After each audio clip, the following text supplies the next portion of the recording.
What do you think about current Russia's defense sector? And, for example, do you follow Russia's activities on Black Sea and military activities in the annexed Crimea?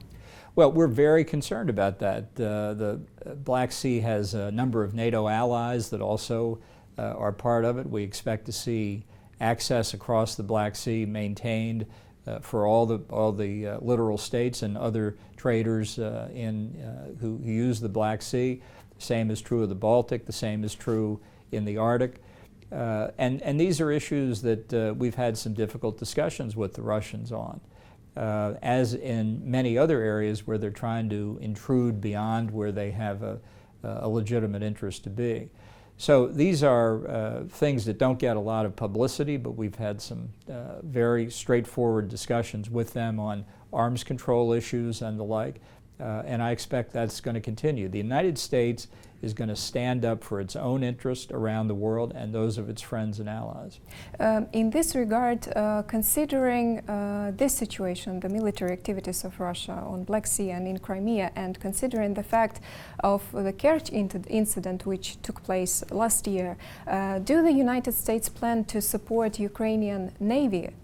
Because earlier this year, the Defense Department of the United States announced a $250 million package of support to Ukraine.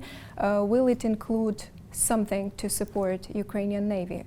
Well, I think there is support already. I think we've conducted joint operations. We have ships that come into the Black Sea, U.S. naval vessels. I expect we're going to continue that, and I expect the military cooperation we've seen over these past several years continue and expand as well. So you cannot be a little bit more specific about that?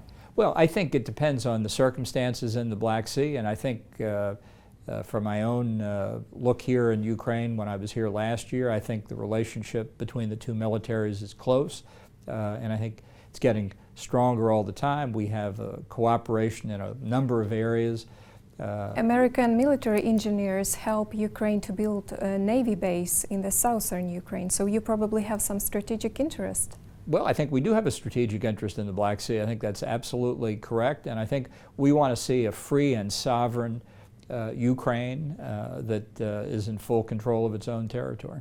U.S. Ambassador Taylor earlier announced that United States and Ukraine are discussing an opportunity to bring new javelins to Ukraine.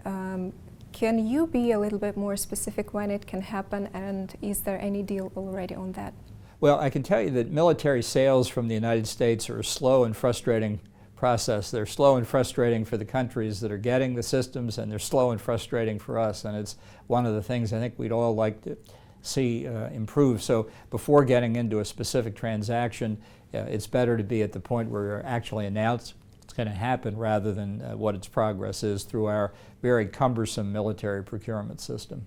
I have specific interest in javelins because Ukraine got javelins last year from the United States, but these javelins are not based in the eastern part of Ukraine. Well, I think the provision of any weapon system is based on sort of the strategic circumstances at a given time. Those circumstances can change, and therefore some of the conditions that are imposed on weapon sales can change as well.